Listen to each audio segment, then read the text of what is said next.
رمضان مبارک کا جو مہینہ ہے، اس مہینے کو جو خصوصیت حاصل ہے وہ دو وجوہات کی بنا پر ہے۔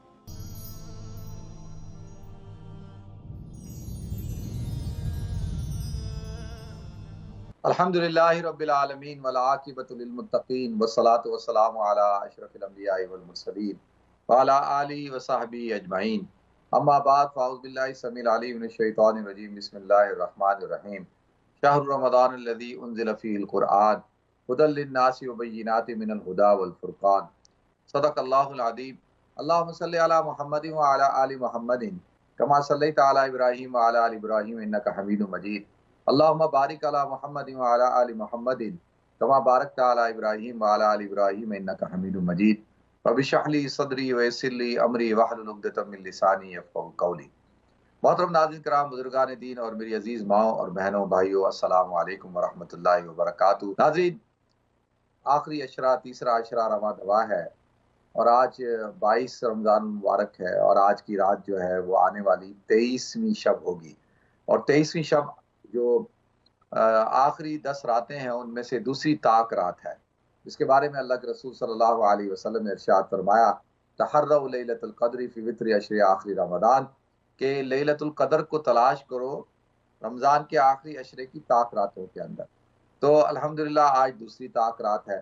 اللہ تعالیٰ مجھے بھی توفیق عطا فرمائے، آپ سب حضرات کو توفیق عطا فرمائے عبادت کرنے کی، اور اپنے آپ کو مناجات میں لگانے کی، دعاؤں میں اور ذکر اذکار میں لگانے کی۔ اللہ تعالیٰ مجھے آپ کو، ہم سب کو لیلۃ القدر کی رات کا ثواب عطا فرمائے، اور یہ اس امت کو اللہ تعالیٰ نے خصوصیت عطا فرمائی کہ لیلۃ القدر کی رات عطا کی، 83 سال کی عبادت کا ثواب ملتا ہے۔ اللہ اگر ایک شخص کو ایک رات مل گئی تو گویا کہ اس کا تو بیڑا پار ہو گیا، اس کو تو 83 سال کی عبادت کا ثواب مل گیا، اور انسان کی ایوریج ایج کتنی ہے اس امت کی؟ 63 سال۔ تو لہذا مجھے پورا یقین ہے اس بات پر کہ زندگی میں ہر مسلمان کو ایک رات تو ضرور شب قدر کی عبادت کا ثواب ملتا ہوگا، اور اگر ایک سے زیادہ مل جائے تو نور علی نور ہے۔ لہذا ناظرین، ان راتوں کی قدر کی جائے، ان ایام کی قدر کی جائے۔ اللہ تعالیٰ جو ہے وہ ہمیں بھرپور طور پر مستفیض ہونے کی توفیق عطا فرمائے، اور اللہ تعالیٰ میری اور آپ کی، ہم سب کی عبادات کو قبولیت عطا فرمائے۔ ناظرین، رمضان مبارک کا جو مہینہ ہے، اس مہینے کو جو خصوصیت حاصل ہے وہ دو وجوہات کی بنا پر، کہ شہر رمضان الذی انزل فیہ القرآن، کہ رمضان کا مہینہ وہ مہینہ ہے جس میں قرآن کا نزول ہوا۔ تو ایک تو اس حوالے سے کہ اللہ تعالیٰ نے اس مہینے کو مخصوص کیا نزول قرآن کے حوالے سے، یہ ایک بڑی سعادت کی بات ہے، اور یہ ایک بڑی جو ہے وہ مسلمانوں کے لیے ماشاءاللہ خوش قسمتی کی بات ہے کہ رمضان کے مہینے کے اندر اللہ تعالیٰ نے ایک عظیم کتاب کو نازل فرمایا، ان ھذا القرآن یہدی للتی ہی اقوم، یہ قرآن سیدھے راستے کی طرف رہنمائی کرتا ہے، اور یہ قرآن جو ہے اللہ تعالیٰ نے اس کے لیے ہدایت رکھی ہے، ھدی للناس ہے یہ۔ تو اب علماء کہتے ہیں کہ رمضان کا مہینہ جو ہے وہ اتنا بابرکت مہینہ تھا کہ اللہ تعالیٰ نے اپنی عظیم کتاب جس کے اندر ہدایت رکھی تھی، اس کے نزول کے لیے اللہ تعالیٰ نے رمضان کے مہینے کو منتخب کیا۔ بعض علماء کہتے ہیں نہیں، رمضان کا کو جو خصوصیت حاصل ہے، جو فضیلت حاصل ہوئی ہے، وہ کس سے ہوئی؟ وہ قرآن کے نزول سے ہوئی۔ اللہ اکبر! جیسے روزے کی ابتدا صبح صادق سے ہوتی ہے، اسی طریقے سے انسانیت کی جو ہدایت کی ابتدا ہے وہ بھی قرآن کے نزول سے، اور اس کی صبح صادق جو ہے نزول قرآن سے ہوتی ہے۔ تو لہذا کہتے ہیں ایک دوسرے سے دونوں کو لازم ملزوم، اور ایک دوسرے کو ایک سے فضیلت حاصل ہے، یعنی رمضان کو قرآن سے اور قرآن کو رمضان سے۔ اللہ اکبر!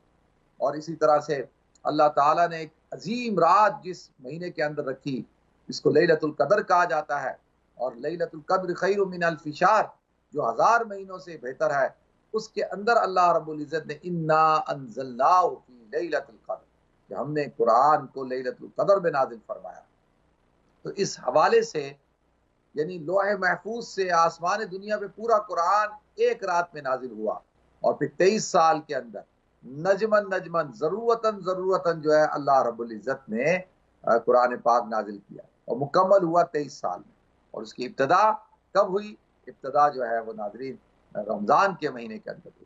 تو اللہ فرماتے شہر رمضان الذی انزل فیہ القرآن، رمضان کا مہینہ وہ مہینہ ہے جس مہینے میں ہم نے قرآن کو نازل فرمایا، ہدی للناس، جس کے اندر انسانیت کے لیے ہدایت ہے، ہدایت۔ اب دیکھیں کہ اللہ رب العزت نے اپنے بارے میں ارشاد فرمایا کہ میں رب العالمین ہوں، اس امت کے بارے میں ارشاد فرمایا کنتم خیر امت اخرجت للناس، کہ تم بہترین امت ہو، تمہیں تمام کی تمام انسانیت کی فلاح کے لیے، خیر کے لیے اللہ تعالیٰ نے نازل فرمایا۔ اسی طرح سے حضور اکرم صلی اللہ علیہ وسلم کے ارشاد فرمایا وما ارسلناک الا کافۃ للناس، کہ آپ کو نبی ہم نے نہیں بھیجا مگر پوری کی پوری انسانیت کے لیے۔ تو اللہ کے رسول صلی اللہ علیہ وسلم کا پیغام عالمی، کافۃ للناس، قرآن کا پیغام عالمی، ہدی للناس، اور یہ امت عالمی اخرجت للناس، اللہ رب العزت نے یہ فضیلت عطا فرمائی اس امت کو۔ لہذا ناظرین، قرآن کا نزول رمضان کے مہینے کے اندر ہوا، تو اب اس اعتبار سے قرآن اور رمضان ایک دوسرے کے ساتھ ان کا خاص تعلق ہے، خاص نسبت ہے۔ اسی لیے حدیث میں آتا ہے الصیام والقرآن یشفعان للعبد، کہ روزہ اور قرآن بندے کی شفاعت کرے گا۔ قرآن کہے گا یا ربی، کہ اے رب میں نے اس کو روکے رکھا اس چیز سے، جاگنا، تھکاوٹ، یہ مجھے پڑھتا رہا تھکاوٹ کے ساتھ اور راتوں کو جاگا، اور یا اللہ تو میری شفاعت اس کے حوالے سے قبول فرما۔ تو اللہ تعالیٰ اس قرآن کی شفاعت قبول فرمائیں گے۔ اسی طرح سے روزہ کہے گا سیاب یا ربی انی منعتو الطعام والشہوات، کہ اللہ میں نے جو ہے اس کو روکے رکھا کس چیز سے، کھانے سے، پینے سے، شہوات سے، تو میری شفاعت اس کے حق میں قبول فرمائیے۔ اللہ رب العزت روزے کی شفاعت بندے کے حق میں قبول فرمائیں۔ تو لہذا جو شخص روزہ رکھتا ہے کل قیامت کے دن روزہ اس کی شفاعت کرے گا، سفارش کرے گا، اللہ تعالیٰ اس کی سفارش کو قبول فرمائیں گے۔ اور جو شخص حامل قرآن ہوگا، جو قرآن پڑھے گا، جو قرآن پر عمل کرے گا، قرآن جو ہے وہ اس کے لیے سفارش کرے گا۔ لہذا ناظرین، القرآن حجت لک و علیک، کہ قرآن یا تو آپ کے لیے دلیل بن جائے گا، آپ کے لیے لڑائی کرے گا، یا آپ کے خلاف دلیل بن جائے گا۔ کیا مطلب؟ قرآن وہ ایسا جھگڑالو ہے کہ جس کے جھگڑے کو اللہ قبول فرمائیں گے وہ اپنے بندے کے حق میں، کہ آگے سے، پیچھے سے، دائیں سے، بائیں سے قبر کے اندر اللہ رب العزت سے جھگڑا کرے گا، اللہ تو آج اس کی حفاظت فرمائے گا، فرما عذاب قبر سے، اور وہ عذاب قبر سے ڈھال بن جائے گا۔ اسی طرح سے روزہ جو ہے الصوم جنۃ، روزہ بھی ڈھال ہے، قرآن بھی ڈھال ہے۔ اللہ اکبر، قرآن جو ہے عذاب قبر سے ڈھال، تو قرآن جو ہے وہ قبر کے اندر مونس ہے اور دل بہلائے گا انسان کا، اور روزہ جو ہے وہ سفارش کرے گا، شفاعت کرے گا۔ اللہ تعالیٰ جو ہے ہمیں قرآن سے لگاؤ عطا فرمائے۔ تو رمضان مبارک کا مہینہ بہترین مہینہ ہوتا ہے اپنا تعلق قرآن کے ساتھ جوڑنے، قرآن کے ساتھ تعلق بنانے۔ رمضان کے مہینے کے اندر آپ کا دل چاہے گا کہ آپ قرآن کی تلاوت کریں، رمضان کے مہینے میں آپ گھنٹوں قرآن پڑھتے رہیں، آپ نہیں اکتائیں گے، اور کیونکہ رمضان کا مہینہ نزول قرآن کا مہینہ ہے۔ تو لہذا ناظرین، اسی لیے اللہ رب العزت نے جو ہے وہ رمضان کے روزوں کو فرض قرار دیا۔ اللہ کے رسول صلی اللہ علیہ وسلم ارشاد فرماتے ہیں کہ تمہارے لیے رات کی تراویح کو جو ہے وہ سنت قرار دیا گیا، وَسَنَنْتُ لَكُمْ قیام فی اللیل، کہ تمہارے لیے قیام فی اللیل جو ہے وہ سنت قرار دے دیا گیا، اور جو ہے وہ دن کے اندر روزے کو فرض قرار دیا گیا، کہ لہذا آدمی دن کو روزہ رکھے، رات کو تراویح پڑھے، اور اس تراویح کے اندر ایک قرآن ختم کرنا جو ہے وہ سنت ہے۔ جو شخص پورے رمضان میں تراویح کے اندر قرآن پڑھتا ہے اور سنتا ہے تو وہ اس سنت پر عمل کرتا ہے۔ تو لہذا ناظرین، قرآن کے بارے میں اللہ تعالیٰ نے ارشاد فرما دیا شہر رمضان الذی انزل فیہ القرآن ھدی للناس، کہ اس میں انسانیت کے لیے ہدایت ہے، وبینات من الہدی والفرقان، اور اس کے اندر واضح نشانیاں ہیں ہدایت کی، والفرقان، اور جو ہے یہ فرق کرنے والا ہے۔ جو شخص قرآن کو پڑھتا ہے وہ حق اور باطل کے درمیان تمیز کر سکتا ہے، اس کے سامنے اللہ تعالیٰ واضح کر دیتے ہیں۔ اور وَلَقَدْ يَسَّرْنَا الْقُرْآنَ لِلذِّكْرِ فَهَلْ مِن مُدَّكِرٍ، کون ہے جو قرآن سے، ہم نے قرآن کو آسان کر دیا کہ اس سے نصیحت حاصل کرو۔ تو اب قرآن جو ہے ناظرین امت کی ہدایت کے لیے اللہ رب العزت نے نازل فرمایا۔ کہ قرآن جو ہے اللہ تعالیٰ نے کوئی رسماً کوئی کتاب نہیں نازل کی کہ اس سے ہم جو ہے برکت حاصل کریں، ہم جو ہے اس کو وظیفے کی کتاب بنا لیں، اس کو ہم اصال ثواب کی کتاب بنا لیں، ہم اس کو جو ہے وہ برکات کی کتاب بنا لیں کہ دکان کھولی، فیکٹری کھولی، قرآن کی تلاوت کرو، قرآن خوانی کرو، گھر بنایا قرآن خوانی کرو، جو ہے وہ انتقال ہو گیا قرآن خوانی کرو، اور جو ہے وہ اس کو طاقوں میں سجایا جائے اور زلدانوں میں لپیٹ کے رکھا جائے۔ نہیں، قرآن اس لیے اللہ تعالیٰ نے نازل نہیں کیا۔ یہ ساری چیزیں قرآن کے ساتھ آپ کو حاصل ہوں گی، یہ قرآن کے لوازمات میں سے ہے، آپ کو برکات بھی ملیں گی، آپ کو شفا بھی ملے گی۔ وَنُنَزِّلُ مِنَ الْقُرْآنِ مَا هُوَ شِفَاءٌ وَرَحْمَةٌ لِّلْمُؤْمِنِينَ کہ اللہ کہتا ہے ہم نے اس قرآن کو نازل فرمایا، اس کے اندر شفا ہے اور مومنین کے لیے رحمت ہے۔ یہ ساری چیزیں آپ کو حاصل ہوں گی، لیکن مقصد کیا ہے؟ ان هذا القرآن يهدي للتي هي اقوم کہ اللہ تعالیٰ کہتے ہیں کہ یہ اس سے ہم نے سیدھی راستہ دکھاتی ہے، ہدایت کے لیے ہم نے اس کو نازل فرمایا۔ تو لہذا ناظرین، اب یہ امت محمد صلی اللہ علیہ وسلم پوری دنیا کے اندر اس اعتبار سے سب سے خوش نصیب امت ہے کہ اس کے پاس اس کی قرآن، اس کی کتاب، یعنی جو اللہ کی طرف سے نازل شدہ کتاب ہے، وہ محفوظ ہے ہر قسم کے تغیر اور تبدل سے، ہر قسم کی تحریف سے۔ اور جس طریقے سے حضور اکرم صلی اللہ علیہ وسلم پر قرآن کا نزول ہوا اور صحابہ کرام نے سینہ بسینہ لے کر ہم تک پہنچایا، اسی طریقے سے آج الحمدللہ محفوظ ہے یہ کتاب، اور اس کتاب کی حفاظت کا ذمہ اللہ رب العزت نے اپنے ذمہ لیا۔ انا نحن نزلنا الذکر وانا لہ لحافظون، اور ہم ہی ہیں اس قرآن کو نازل کرنے والے اور ہم ہی ہیں اس کے محافظ۔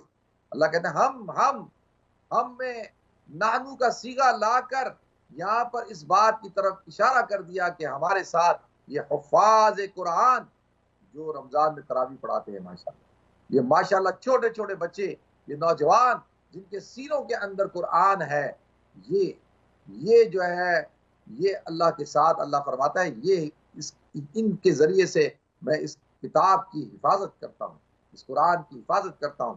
دنیا کے اندر کئی دفعہ یہ سازش کی گئی کہ قرآن کو کتابی شکل کے اندر ہے، اس کو اٹھا لیا جائے، اس کو ختم کر دیا جائے، لیکن ان کو کیا پتا کہ یہ قرآن جو ہے وہ تو مسلمانوں کے سینے کے اندر محفوظ ہے۔ کوئی مسلمان ایسا نہیں ہے کہ جس کے سینے کے اندر قرآن کی کوئی سورت اور کوئی آیت محفوظ نہ ہو۔ یہ کتنی بڑی سعادت کی بات ہے۔ اور بعض حفاظ ایسے ہیں کہ جن کو پورا قرآن جو ہے وہ سینے کے اندر محفوظ ہے۔ اللہ اکبر، یہ اللہ رب العزت نے اس قرآن کو اعزاز عطا فرمایا۔ کیوں کہ اس قرآن کو حضرت انسان نے اپنے اوپر اٹھایا ہے۔ انا عرضنا الامانۃ علی السماوات والارض والجبال فابین ان یحملنها واشفقن منها وحملها الانسان کہ اللہ کہتے ہیں ہم نے اس امانت کو پیش کیا آسمانوں اور زمینوں پر، سب نے انکار کر دیا، لیکن اس انسان نے اس کو اٹھایا، اور یہ انسان کا سینہ اور اس کا دل اتنا اللہ رب العزت نے اس کے دل کے اندر اس قرآن کو سینے میں محفوظ کر دیا۔ اور دیکھیں یہ کتنی بڑی سعادت کی بات ہے، اور انسان کا سینہ کتنا مضبوط ہے کہ جو پہاڑ اور جو ہے آسمان اٹھانے سے قاصر ہے وہ انسان نے اٹھایا۔ اللہ کہتے ہیں لو انزلنا ھذا القرآن علی جبل لرأیتہ خاشعا متصدعا من خشیۃ اللہ کہ اگر اس قرآن کو ہم پہاڑوں پہ نازل کرتے تو وہ ریزہ ریزہ ہو جاتے۔ تو لہذا حضرت انسان نے اس کو اپنے سینے کو اٹھایا۔ تو لہذا ناظرین، اس اعتبار سے یہ اس امت کا اعزاز ہے، یہ امت مبارکباد کی مستحق ہے، اس قرآن کو اپنے سینے سے لگا کر چل رہی ہے، اور خوش نصیبی ہے اس امت کے لیے کہ قرآن بعینہ حضور اکرم صلی اللہ علیہ وسلم پہ جس طرح سے نازل ہوا تھا اسی طرح سے آج محفوظ ہے۔ الف لام میم ذالک الکتاب لا ریب فیہ کہ یہ کتاب اس کے اندر کوئی شک اور شبہ نہیں ہے۔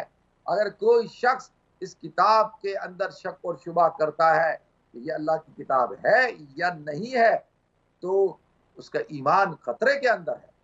وہ شخص جو ہے وہ پھر مسلمان نہیں کہ جو اللہ کی کتاب میں شک کرے، لا ریب فیہ، اور پھر ھدی للمتقین، اور اس کے اندر پھر ہدایت ہے۔ اس سے ہدایت کون حاصل کرے گا؟ وہ متقی حاصل کرے گا، جو متقی ہوگا وہی اس سے ہدایت حاصل کرے گا۔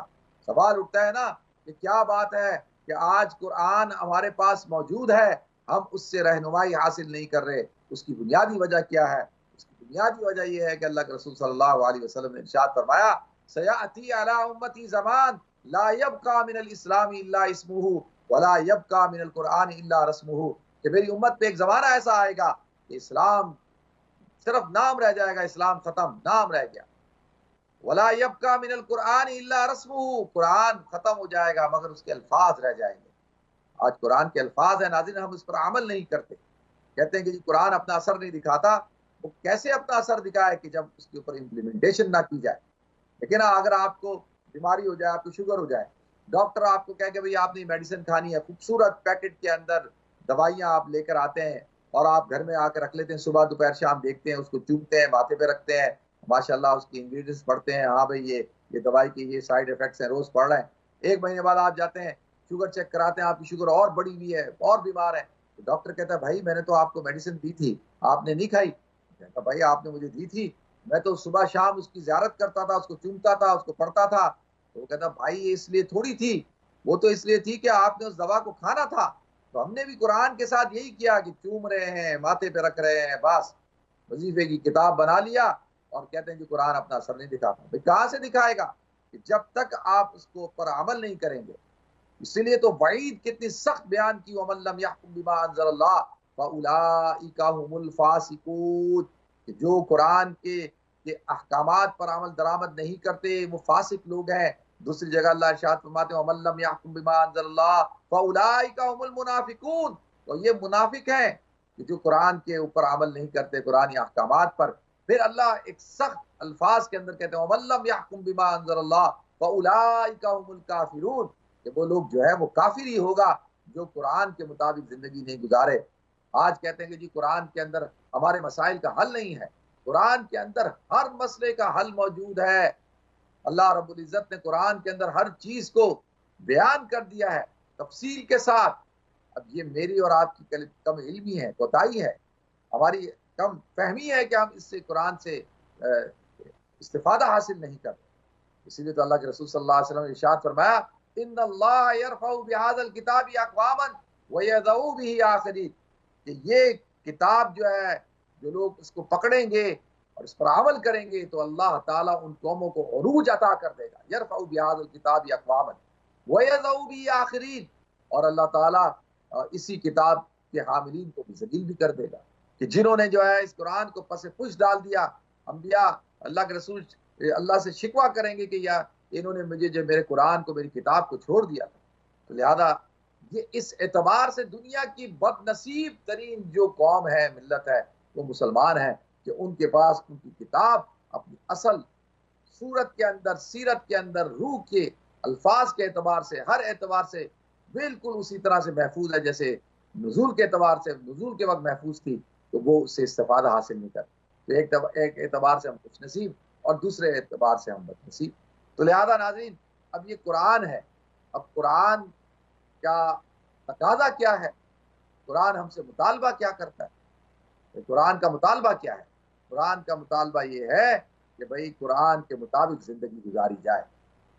وہ آپ سے، مجھ سے، ہم ہر ایک شخص سے اس بات کا مطالبہ کرتا ہے کہ بھئی سب سے پہلا مطالبہ کیا ہے کہ آپ کو صحیح پڑھنا آنا چاہیے، قرآن صحیح پڑھیں، یہ پہلا حق ہے قرآن کا۔ اگر آپ کو قرآن صحیح پڑھنا نہیں آتا تو آپ قرآن کا حق ادا نہیں کر رہے۔ آپ جو ہے دوسرا اس کا ترجمہ دیکھیں، اگر آپ کا کوئی کلیگ، آپ کا کوئی ساتھی، آپ کا کوئی نیبر، کوئی غیر مسلم آپ کے پاس لاتا ہے کتاب قرآن، کہتا ہے یہ قرآن ہے، وہ بولتے ہیں ہاں جی قرآن ہے، کون سی زبان میں؟ عربی زبان میں۔ آپ کو آتی ہے عربی؟ ہاں آتی ہے، بچپن سے ہمیں پڑھائی جاتی تھی الف با تا سا، نورانی قاعدہ۔ اور کیا پڑھنا آتا ہے؟ عربی پڑھنی آتی ہے؟ ہاں پڑھنی آتی ہے۔ قرآن پڑھنا آتا ہے؟ بالکل آتا ہے۔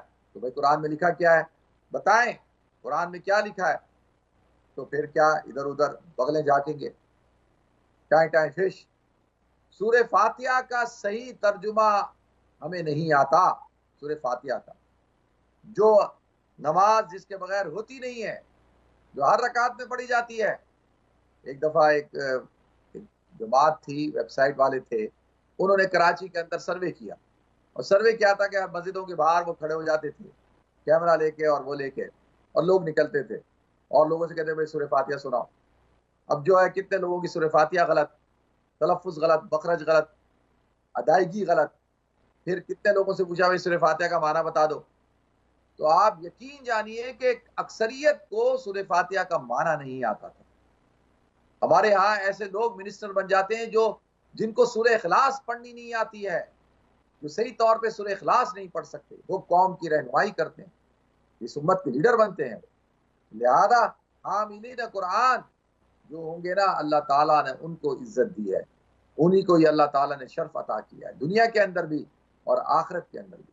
اس لیے تو فرمایا لا حسد الا فی اثنتین، کہ حسد جائز نہیں ہے مگر دو چیزوں کے، کہ رجل آتاہ اللہ مالا فینفق آناء اللیل وآناء النہار، کہ وہ شخص جس کو اللہ تعالیٰ نے مال دیا ہو اور وہ صبح اور شام اس مال کو اللہ کے راستے میں خرچ کرتا ہو۔ وَرَجُلٍ آتَاهُ اللَّهُ الْقُرْآنَ، اور اللہ تعالیٰ نے جس شخص کو قرآن کا علم دیا، قرآن دیا، فَهُوَ يَقْرَأُهُ آنَاءَ اللَّيْلِ وَآنَاءَ النَّهَارِ فَهُوَ يَقُومُ بِهِ آنَاءَ اللَّيْلِ وَآنَاءَ النَّهَارِ، وہ صبح شام اس کی تلاوت کرتا ہے، اس کے مطابق زندگی گزارتا ہے، تو یہ شخص ہے، اس کے اوپر حسد کرنا چاہیے۔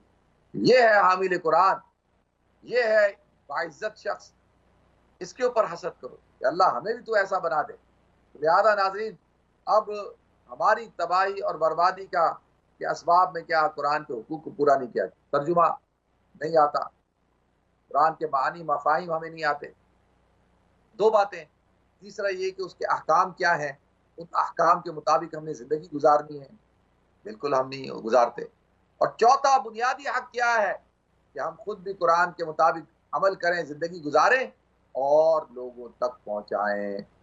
اللہ تعالیٰ قرآن پاک میں حضور اکرم صلی اللہ علیہ وسلم کو مخاطب کرتے کہتے ہیں یا ایھا الرسول بلغ ما انزل الیک، اے نبی جو آپ پر نازل ہوا ہے، رسول بلغ ما انزل الیک، جو نازل ہوا ہے وہ آپ پہنچا دیں، وَإِن لَّمْ تَفْعَلْ فَمَا بَلَّغْتَ رِسَالَتَهُ، کہ اگر آپ نے کام نہیں کیا تو آپ نے اپنی ذمہ داری کو پورا نہیں کیا۔ تو یہ تو اللہ کے نبی کو مخاطب کر کے اللہ کہہ رہے ہیں، تو میں اور آپ کیا ہیں، کیا ہم نے اس ذمہ داری کو پورا کیا؟ حضور اکرم صلی اللہ علیہ وسلم نے میرے پر آپ پہ ذمہ داری ڈالی تھی، بلغوا عنی ولو آیا، کہ ایک آیت بھی ہونا تو وہ بھی پہنچانی ہے تم نے۔ تو لہٰذا ناظرین، دنیا کے اندر اس وقت جو اللہ تعالیٰ قوموں کو ہدایت دیتے ہیں، افراد کو ہدایت دیتے ہیں، لوگ ہدایت حاصل کر رہے ہیں، وہ قرآن سے حاصل کر رہے ہیں، قرآن کو پڑھ کے حاصل کر رہے ہیں۔ جو شخص بھی تعصب کے چشمے کو اتار کر اپنی عقل کے اوپر سے پردہ ہٹا دے تعصب کا اور قرآن کو پڑھے بالکل وضاحت کے ساتھ اور اپنے ہر طرف تنگ نظری کو ختم کر کے اور جو ہے بالکل کشادہ نظری کے ساتھ قرآن کو پڑھے، تو قرآن اس کے سینے کو کھول دے گا۔ وَمَن يُرِدِ اللَّهُ أَن يَهْدِيَهُ يَشْرَحْ صَدْرَهُ لِلْإِسْلَامِ، اللہ تعالیٰ اس کے سینے کو کھول دے گا اسلام کے لیے، وہ اللہ کے نور میں ہوگا۔ تو لہذا قرآن کے ذریعے سے آپ جب بھی دیکھیں، کسی سے بھی مل لیں، جو لوگ مسلمان ہوئے ہیں، بڑے بڑے اسکالرز، ان سے پوچھیں بھئی آپ مسلمان کیسے ہوئے، تو وہ کہیں گے کہ بھائی قرآن پڑھ کے ہوئے۔